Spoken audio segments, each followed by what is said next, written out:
Hi, first graders. Since we can't have reading workshop together in our classroom, I thought that we would work on something we talked about last week in one of our mini lessons, and that is making a movie in your head. The reason we talked about doing that was to help build our comprehension. When we comprehend what we're reading, we understand it. One thing we talked about last week in Reader's Workshop was making a movie in our head. Today I'm going to start a chapter book for you, and you're going to have to picture almost everything that's happening in the book in your head. There are a couple of pictures in the book, and I'll share those with you so that will give you an idea of what the characters look like. But you're going to have to picture most of the action in your head. The title of the book is The Littles. This was one of my favorite books when I was a kid. I've enjoyed reading it to first graders in the past. I hope you will enjoy it as well. The author is John Peterson. Chapter 1. William T. Little and his family were tiny people. They lived in a house owned by George W. Bigg. Mr. Bigg and his family didn't know the Littles were living with them. The Littles kept out of sight. They lived in tiny rooms in the walls of the house. The Littles looked almost like people you see every day, but they were very much smaller. Mr. Little was only 6 inches tall, and he was big for a little. The other Littles were even smaller. On the first page of the chapter, it shows you one of the Littles. We'll find out who he is in a little bit.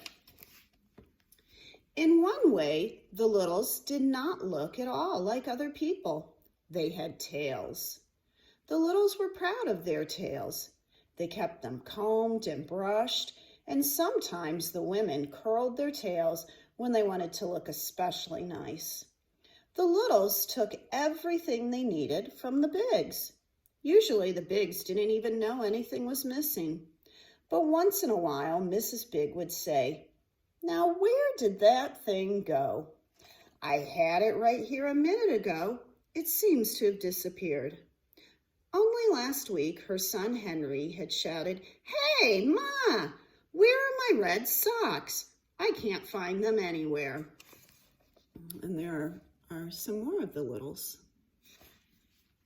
And of course, the Littles got all their food from the Biggs. When the Biggs had roast beef for dinner, the Littles had roast beef for dinner too. The Biggs didn't know it, but the electric socket on the kitchen counter was a secret door. As soon as the Bigg family were busy eating their cake or pie or jello, the Littles would dash through the door. They would take what they needed of the leftover dinner scraps and be back through the door in seconds. The Littles helped the Biggs in return for the things they took.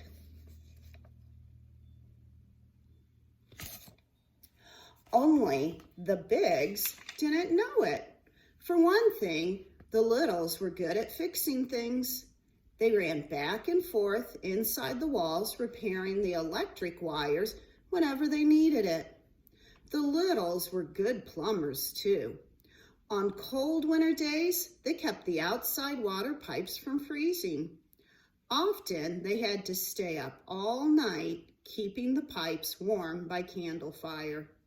Mr. Bigg could never understand why his plumbing and electricity worked so well. "I can't believe it," he would say.